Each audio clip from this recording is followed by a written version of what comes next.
During one of my first years as a business owner, I had to hire 4 receptionists in 1 year. Yep, you heard me right, 4. I hired someone and I thought she was great, and then a few months later, she left. And then I hired the next receptionist. Same thing, a couple of months, then gone. The 3rd receptionist I had to fire because she wasn't performing quite up to standard. And the 4th, well, it only took her a few weeks to be running out the front door. Well, it wasn't quite that dramatic, but it really was time for her to go. Now, before you say, Susie, what were you doing to those receptionists, and think I'm an evil villain behind the scenes, I promise I can explain.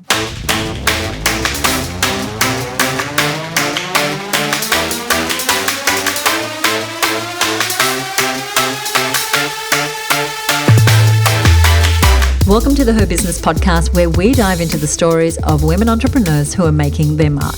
I'm your host, Susie Daphnis, and I'm the CEO at HerBusiness. Now, at this point in my business that I just described to you, managing people and having a team was just too confronting for me. I was still learning how to run a business in the first place, so having to be responsible for training and motivating and managing other people, I just didn't know how to do it. And I eventually came to the realization that the problem was not the applicants I was hiring, the problem was me. I was entirely focused on doing a great job of the hiring part, and I thought that was what I had to do. When it came to onboarding, to teaching, supporting, nurturing those employees, I didn't know that that was being part of being a good leader. So I wasn't being a good leader, which isn't a fun thing to realize for any business owner, but sometimes we all need a humbling and expensive slap in the face. I came to understand that you just can't hire someone, shove the phone or the laptop into their hands and say, get to work, because that's not how people operate. We're not machines. As the leader of your team, you are steering the ship. And if you want to be steering from a distance, hoping the team will run itself, you have to make sure that your team is trained to handle their duties independently. During my year of many receptionists, I never sat down and taught them our different processes. I didn't have a manual on how to do that job. We didn't have an onboarding manual either. Since then, I've become a master of onboarding and teaching because that is the key to having a team that can run effectively, independently, and let's not forget, happily. Being a good leader and a good boss becomes far more complicated than you originally think when you start your business. I'm sure you know that. And just like my poor receptionists in the 90s, we don't have a manual on how to be a great business owner and leader either. We don't have a manual to follow. And leadership and management, they can be hard skills to learn. But thankfully, there are people like the guest we have on today's show. He believes that there are 3 phases to hiring and having a successful team: recruiting, retaining, and then raising the bar. He has some really great and out-of-the-box strategies to connect with your team, to get them on board and passionate about your mission, all while encouraging them to reach their own goals. I cannot wait for you to hear what he's got for us today. And he, by the way, is the one and only Mike Michalowicz. He is an international keynote speaker and the author of 8 fabulous books, including bestsellers Profit First and Clockwork, which have transformed over 300,000 businesses. He's an expert at leading strong and passionate teams, and today he's talking to us about how great leadership starts from the very beginning of the hiring process and doesn't stop at onboarding.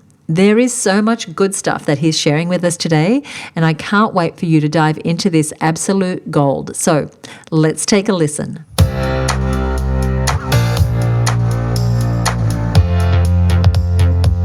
Hey, Mike, great to see you. Susie, it's good to see you. It's been a minute, but It has. What I have right here is your brand new book, All In, How Great Leaders Build Unstoppable Teams. That's the topic of our conversation today. Congratulations. Oh, thank you. I'm really excited about this book.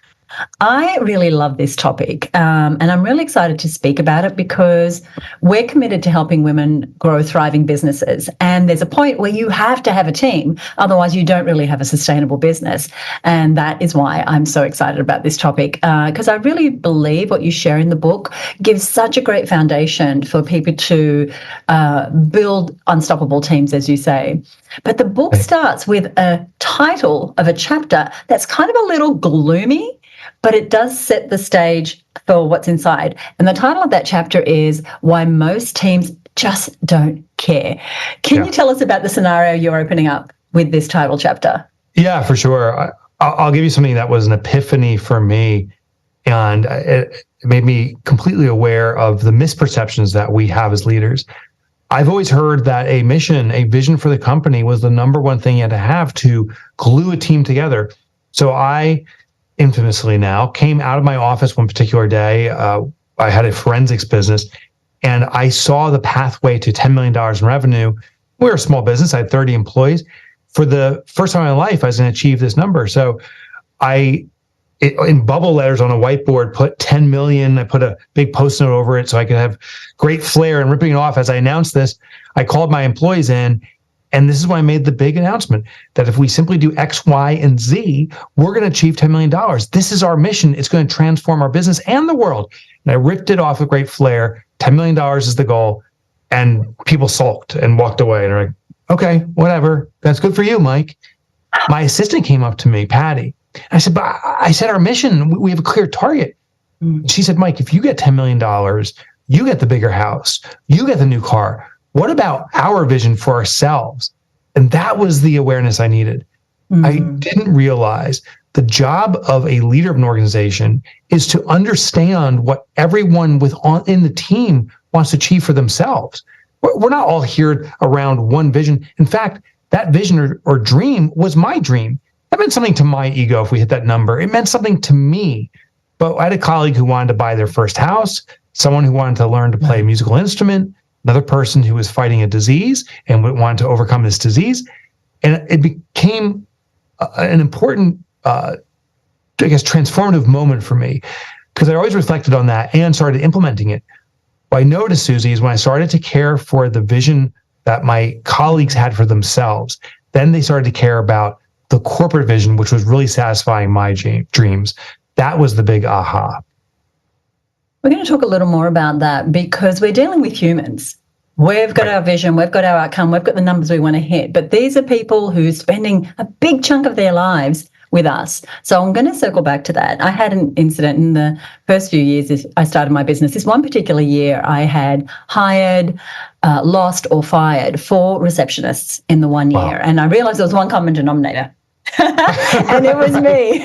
Right. Now, their resumes look great. The skills that they said they were coming to the role with, they kind of fit exactly what we wanted. Yeah. But it turned out, my aha was that we did not have a good way to onboard them or train them or keep them motivated. Now, resumes are still a way that a lot of people who come into our world when we are hiring, but you say that the skills that they present with, assuming that they're true, are just not enough. And you have some other considerations that are part of the what you look at when you are recruiting. Can you tell us about those? Yeah, this was a profound awareness that came about too. And we'll start off with the recruiting component. I think there's 3 phases. There's recruiting, there's retention of people, and then there's raising the bar for everyone. That dream or vision alignment, interestingly, helps raise the bar. When it comes to recruiting, the biggest consideration for most employers, including myself for decades, was experiential ability. That's what a resume shows. And to your point, assuming that's accurate, that is simply a reflection and a consideration of what they've done in the past will be indicative of the future. But it's skills, it's not the way they apply those skills. So they may be coming with a standard or an expectation of those skills that are different than yours. In fact, sometimes you hire someone with a lot of experience and you have to untrain them in the old ways and retrain them in your new ways, even though they had the quote unquote skill. So that's what's called experiential ability. And I believe represents about 10% of someone's qualifications. It's insignificant.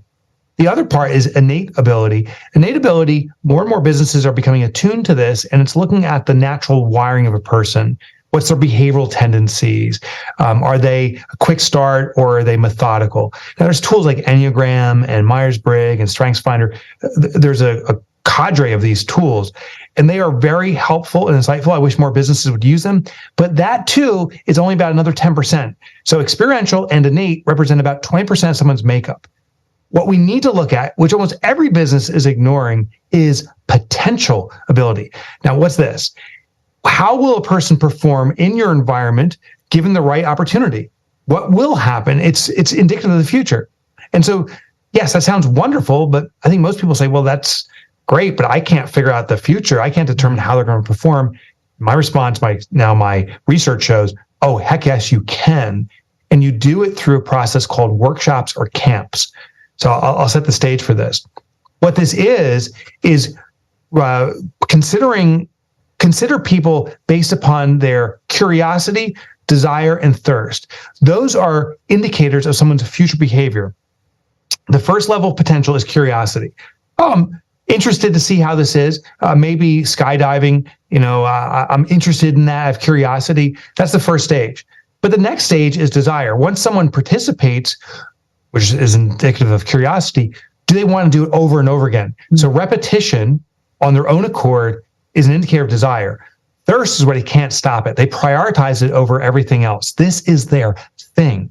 So what we need to do as an employer is vet out people from curiosity alone to desire and thirst. And you do it through educational events. This is where we're going to abandon recruiting. We're not going to run an ad and say, who's looking for a job? Instead, we're going to say, who's looking to get better at something? Now, what's interesting about this approach is current employer, these people can be currently employed at other employers. Those current employers may even send people to you because the top performers are always looking to learn and improve. So this is not, by the way, just theory. This has been done in practice. We were talking off air about sports. In the US, we just had the Super Bowl. What's interesting about sports, in the US, it's over $500 billion in annual revenue. 500 billion or more goes to sports, and they don't run a single interview. What they do is they run these workshops or camps.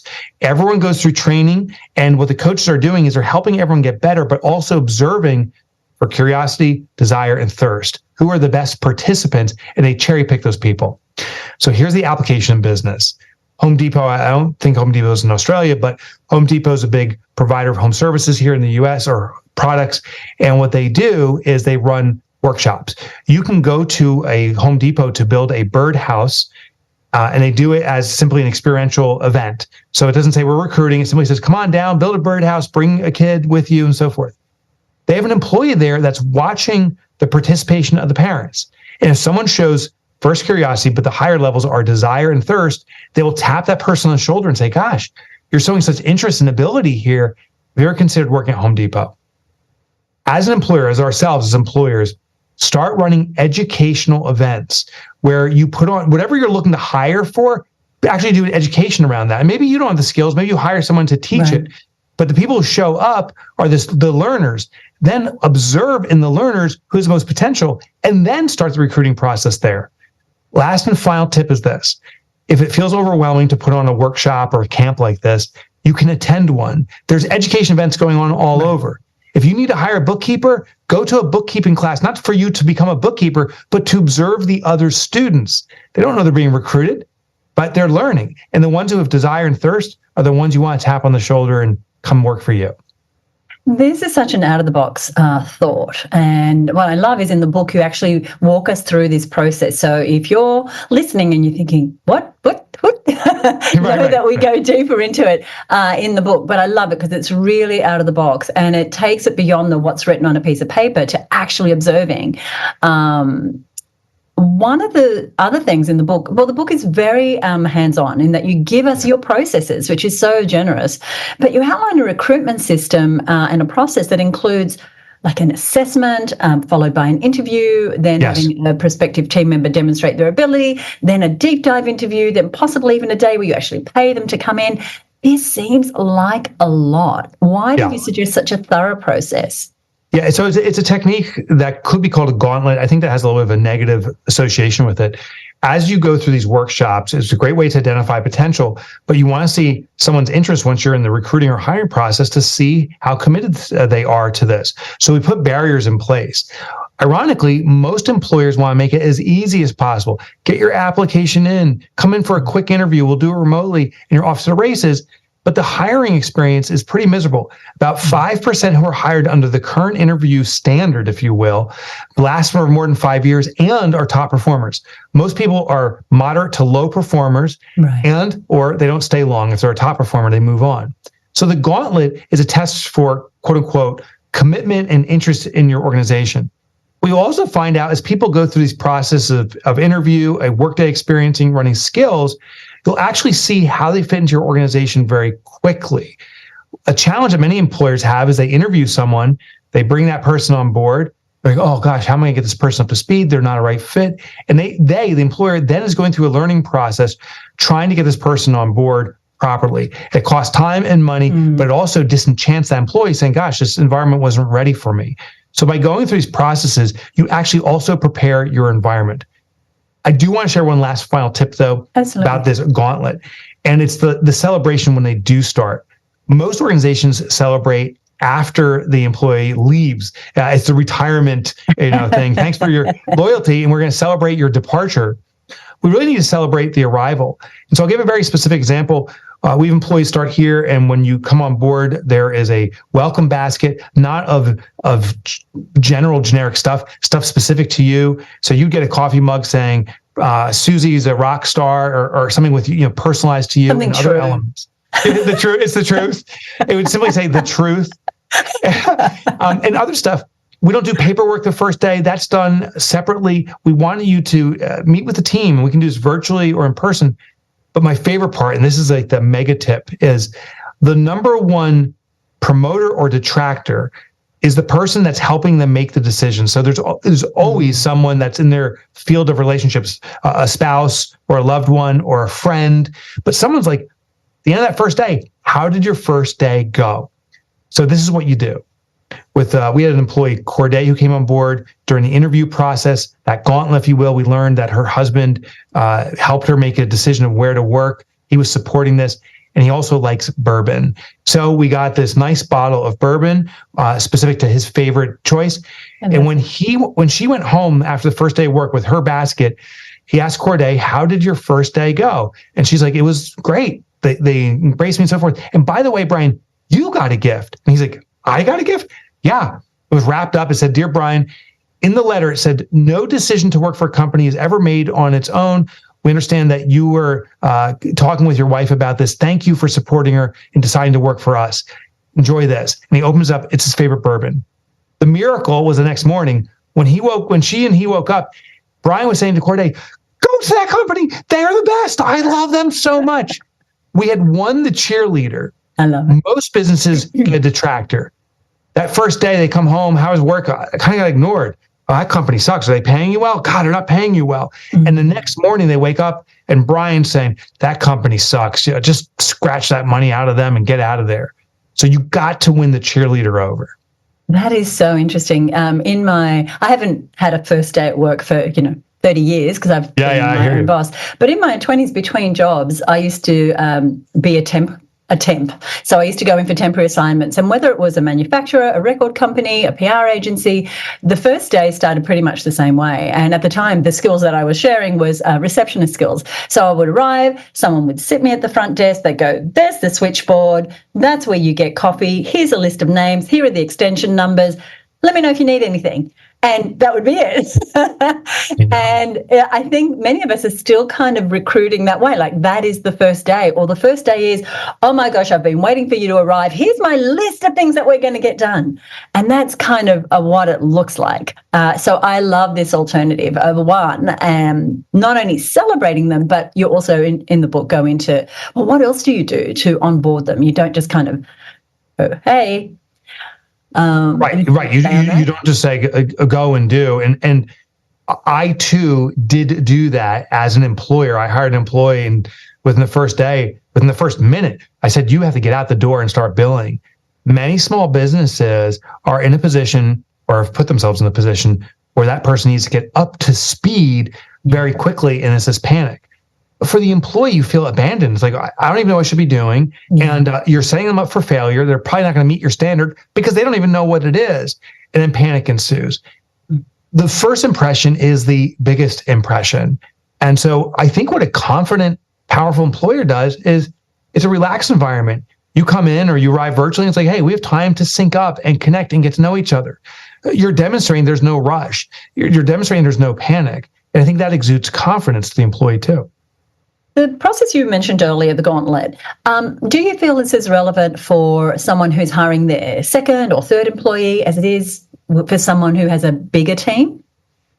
Yeah, so we studied businesses from brand new startups to these large organizations and found that this process is a powerful vetting tool because it very quickly eliminates people who aren't sincerely interested, who aren't really committed.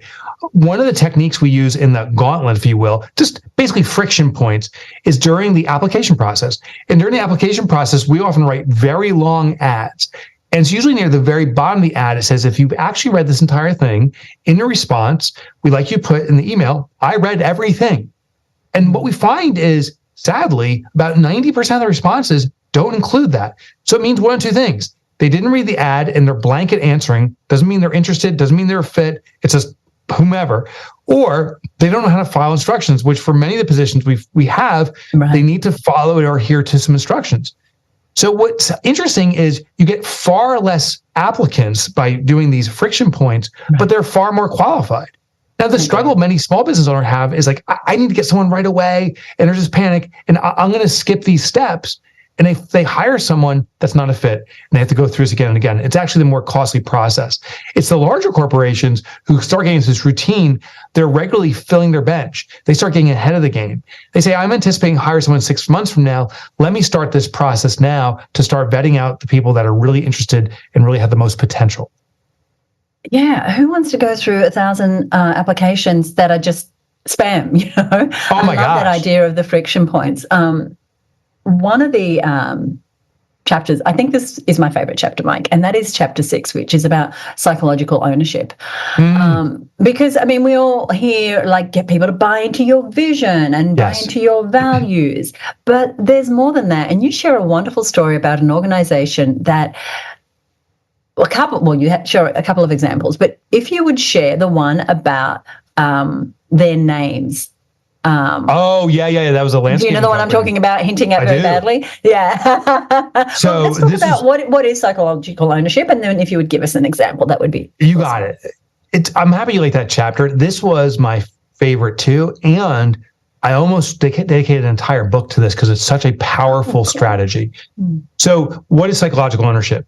Psychological ownership is the emotion or feeling of owning something with or without legal ownership. That's not necessary. One of the most common refrains I hear from business owners of all types are, I wish my employees would act like owners. So psychological ownership is actually how you do it. It's how to get people fully engaged. So let's first talk about legal ownership. That's where I contractually have something. But what's interesting about legal ownership is it doesn't necessarily give the sense of owning psychologically, and it can cause entitlement.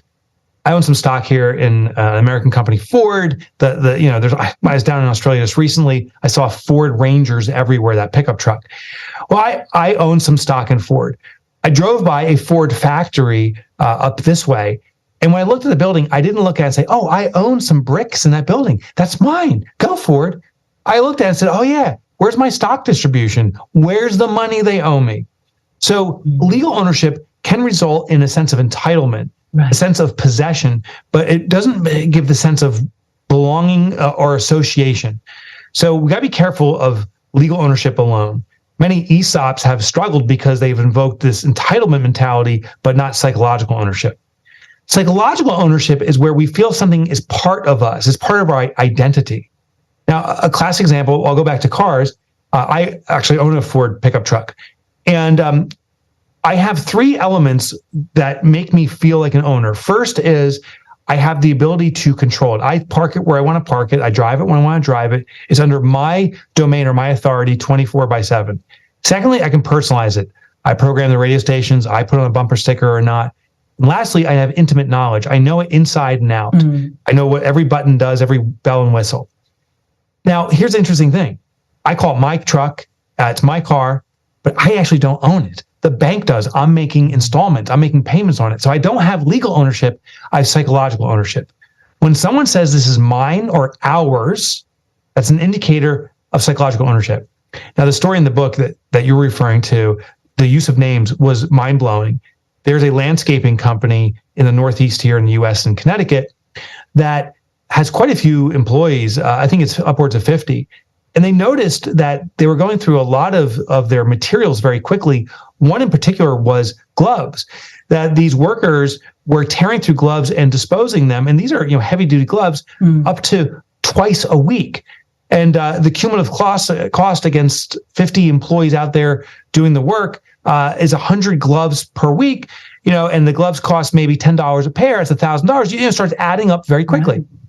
The owner tried the classic methods in the beginning: enforcement, punitive consequences. Take care of these gloves. If you don't, you're going to have to pay for them yourselves. It did nothing. Then one day it hit on him. He said, "Oh, what about psychological ownership?" He didn't use those terms, but he started to personalize. He invited people to write their names on their gloves. So this was Mike's, this was Susie's. And what was so interesting was now the gloves were lasting sometimes 3-4 weeks, sometimes even through an entire season, because it was my possession. Those are my gloves. They weren't yours. So this employer, his name was Steve Bosquet, deployed this technique throughout the organization. He started building teams. He knows that tools were getting damaged and so forth. So he said, you're on the red team, you're on the blue team, and so forth. And what they did is, when you were on the blue team, all the gear had a blue stripe on it. Now that became our gear for our team. You got the blue truck. There was a blue label on it. That was our truck. And the care for it went up. But my favorite part was these individual components were being cared for, owned, psychological ownership. Their entire performance started to improve. They started caring for other parts of the elements where they didn't feel possession. And that is this kind of secondary or ripple effect. When we feel we possess something psychologically within our organization, we care for the greater organization too. Now, I love that example. And I feel so much pride for those people. I don't know them, but I feel pride that they feel, because it was mine. I'm a part of the blue team. They're my gloves. I'm going to care for them. And it was just so genius of the owner to see that. And I think that we can do that too, even if we don't have people out there in the fields or people in vans, but giving people their area that they actually own. And I know there's a story in the book about a young worker who was kind of off the rails a little bit until he was given the responsibility of taking care of a particular part of the business, and that was his accountability, and his pride grew and his confidence grew, and he just showed up in a totally different way because he had something that he was showing up for. This is so powerful, and maybe a whole book. Maybe it's worth a whole book. it may be worth a whole book. Yeah. The one little last tip. His name was Joel, and he was with a smoke shop in Texas, barbecue house, and he was not a good performer. He was a C player, as they traditionally said. And one question that people ask me is can ever someone that performs low at a low level, C, perform at a high level, A? And by the way, I'm not a fan of labels at all. I think they're very damaging. But Joel made this transition. What the owner did was deploy psychological ownership. He gave him control, personalization, and intimate knowledge. Those are always the three components over something. So it doesn't have to be something physical, by the way. Our own office here for bookkeeping, Kelsey manages our bookkeeping. It's called Kelsey's Bookkeeping. It's not our QuickBooks or Xero system. It's Kelsey's accounting. And she has control, authority, intimate knowledge. The key that they did with Joel, and we need to do too, is you start slow and you let it grow. They started with a small section of this restaurant, a very small section. It was just lining up the cooler and organizing the cooler.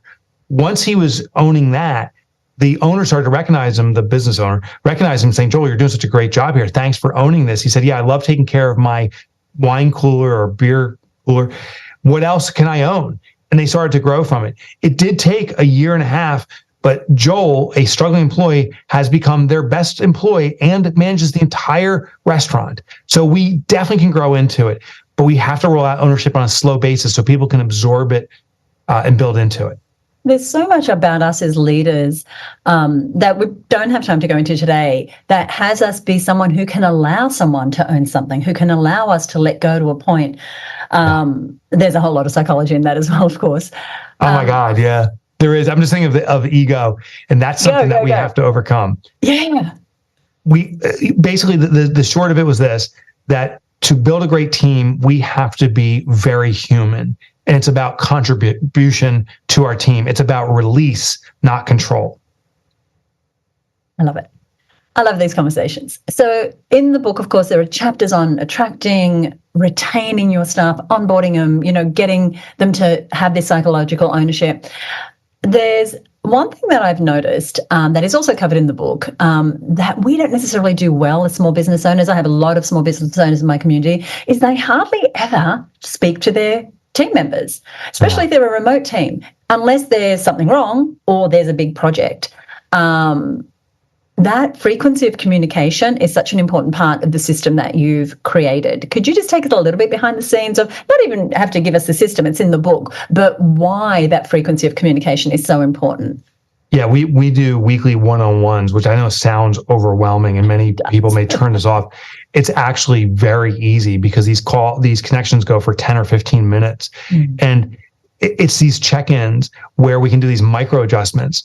Most businesses, to your point, when there's something egregious, a real problem, then we go for these tough, hard corrections, and it can overwhelm and devastate people. We can go 6 months or a long period before a correction happens. It could even be a terminatable offense, which could have been prevented. The most interesting thing is the human connection, though. By doing these weekly check-ins for 10 or 15 minutes, most of the conversations are, what's going on in your life? It's a human connection. And we, sadly, as a society, are losing the tactile human experience. Everything's more and more remote, more and more disconnected. And by doing this, by just spending time on the person, reciprocity kicks in. And because you're caring for them genuinely, they start caring more for the business genuinely. I love it. It does sound overwhelming, especially with a big team, but I totally get why. In 2019, my partner and I stayed in Manhattan for 10 weeks. It was a long time dream to just rent an apartment and live like a New Yorker. And it forced us, because of the crazy time zone difference, to put in place something we hadn't done before. We've had weekly meetings for 30 years, but a daily huddle was something we introduced because, like, we're so far away, we can't eyeball anyone. And we've kept it now, 4 years later, because it is such a powerful way to have that human connection and to just know where people are at. What are you working on? What do you need support with? Who's being a bottleneck? And other people would say, but doesn't that take a lot of time? It is one of the best investments of my time, I think, every day. We do it too. And it congeals the connection with each other. So it's not just manager or leader to the employee. This is everyone working together. It's the great equalizer. And interestingly, in our huddles, they can run very efficient. We rarely spend more than 12 or 15 minutes max on these huddles, but there's a little bit of an insight on personal lives as much as people feel sharing, and a little insight on what they're working on. So it gives us this collective understanding of how are we moving the business forward? Can we support each other? But also a collective understanding of each other. And we only work 4-day weeks, but we have 4 meetings every week. That's 200 little snippets on a person's life and a person's business work. It's a great form of connection every year. Right. We don't have the benefit of a water cooler conversation that a corporate might have. And that's kind of our little water cooler. And it's not a, gab fest. It is, like you said, like just a little check-in, but this is how we've kept our projects on track, on time. It's, that's part of our secret sauce. So I loved seeing that. And something further that you do, the weekly ones are just, I'm still sort of mulling on those. Yeah, it sounds overwhelming. I invite, if you do it, start off with one person, see how it goes, and then let it grow. The mistake that we've seen businesses try to do is roll this out en masse. They set false expectations when it falls apart. So start slow, let it grow. Thank you. Now, many of us who are listening or watching know you as the author of Profit First, one of our earliest experiences of the genius of your work. We love helping women grow profitable businesses. I see running a team where it's not a revolving door, a team that stays, as very much a part of the contribution to a sustainable, profitable business. Can you speak to me about your thoughts around team and growing and scaling a business? Yeah, your team needs the business to be profitable because their security revolves around this. I dive all in on this concept of safety. And there's forms of physical safety, and an employer must deliver on that, but there's also forms of psychological safety. One of the most interesting finds I had is that open books are a great way to bring around financial security, even if the business is in a struggle state, because there is an awareness. Most employers withhold that information, and when problems happen, the employee doesn't see it coming. It's out of left field. If things are good, they had no idea. So by keeping the books open, people have a sense of how the business is performing, which actually enhances their financial security, even when finances are flowing and ebbing and flowing, I should say. And do you do that at a P&L level, or look, our goal is 1,000 of these courses at this many dollars, but where we came in is actually 50% of that. Therefore, everyone knows, oh, there's a bit of a gap. That wasn't a great month. Or do you actually go, here are the... Yeah, we go to, no, we don't dump over the entire P&L, but we do have it available should anyone inquire. Interestingly, no one's asked. We talk about revenue sources, expenses collectively, and our net profits. And we show it accumulating, or we actually had a year where we had decreasing profits. We were still profitable. And so we ask people, what questions do you have here? And we actually have to pull it out of them. But there is this acute awareness. Interestingly, we went through a really difficult experience as a business, unexpected thing, which I can't really talk about, last year, and it was costly. And the team rallied around this. In fact, they said, okay, we know how to get through this. We know we will get through it. And people started performing in new ways in their role that was more efficient, brought around growing profitabilities. And I wonder if we didn't have that conversation, if we wouldn't even thought of new ways to bring things about. It triggered this innovation. And that was really interesting. I never expected that. Yeah, that's really, really interesting. Really interesting. I have interviewed you for a number of your books now. And I mentioned to you before we started and popped this question in, is that your topics have included marketing with Get Different, systems with Clockwork, money with Profit First, team with this. As an author, how do you determine what topic you're going to approach next with your books? And what had you decide, well, I'm not just going to be the Profit First topic? Yeah. Right. And I think I could just be the profit first guy or whatever. And the thing is, I think I'd silo myself and I wouldn't serve my purpose. So I'll show you. I think I showed this to you before. My life's purpose, I have it on my wall. I have it in every office. Right there, it says eradicate entrepreneurial poverty. That is why I believe I'm on this planet. So with that in mind, I asked myself and my constituency of readers, I'm very lucky, I have quite a few, what are you struggling with now? And if they're struggling with something that I don't understand fully, or I'm struggling with myself, oh my gosh, this is my next mission to figure it out. I've always aspired to be a great leader. I don't think I have been. I know I haven't been. So when people are telling me, how do I lead a team, particularly after the COVID pandemic, it inspired me. I have to research, deep dive, apply it myself, and then share what I discover. At the end of the day, Susie, a great student is ultimately the teacher. The best student is the teacher. So if I can teach it, I know I have to master it for myself. So I do have a selfish motive too. Every book I write is something I'm trying to master for myself too. You're diving into further for yourself. I love it. Yeah. And what you're keeping consistent is, no, you're not suddenly writing spy novels, is that you right, no, it's always for entrepreneurs, that's right. You know your ideal client. And I think that's such an important part, again, of a successful, profitable, sustainable business is you know your ideal client and you know their pain points so well, or they're your own, like you are your ideal client, a little bit like I am. And you go, oh, okay, if I'm hurting, someone else is hurting. How do I make this work for them? Thank you. This has been such a joy. We've got a couple of boxes of these turning up today. We're so glad to have them in Australia. And so grateful for your time, Mike. Is there anything you'd like to leave us with on this topic? Just that your employees are looking for a place where they can be and will be embraced. I think we're societally losing that. It's happening less at home. So we as leaders have an opportunity to bring humanness to the workspace. And I think we have to. So do it. It'll keep the human connection going. Great. Thank you so much for joining me. The book is All In, How Great Leaders Build Unstoppable Teams. Check out the link below to get your copy and all the wonderful resources that Mike has prepared that go alongside the book. Mike, thank you so much. Susie, thank you. I think what Mike said today might be some of the best advice a small business owner who is growing her team can get, because I see people making the same mistakes that I did years ago. So many business owners, especially if they're just hiring their first or second employee, expect that person to be a jack of all trades. They'll hire one person and expect them to be able to work across dozens of different roles. So one assistant might be expected to design Canva images and schedule social posts and write marketing copy and handle customer service, amongst a a laundry list of other tasks that the business owner doesn't have time to get to. And what ends up happening is that person will burn out and end up leaving because they're not a machine that can pick up any task that you drop for them. People have different innate and learned skill sets, and unless you found a unicorn, in which case, send them my way, you can't expect someone to do all of these different tasks without burning right out. You'll just end up having a revolving door of team members with no one sticking around for long, and that can be really expensive. Instead, you want to give people the chance to do well in their role, to thrive, and to be able to take initiatives. That is how you build a team that doesn't just care about your business's mission, but a team that is genuinely happy with what they're doing day to day. Because if they're happy, they're going to stick around for years and add so much value to your business. I want to thank Mike once more for being a guest on our show.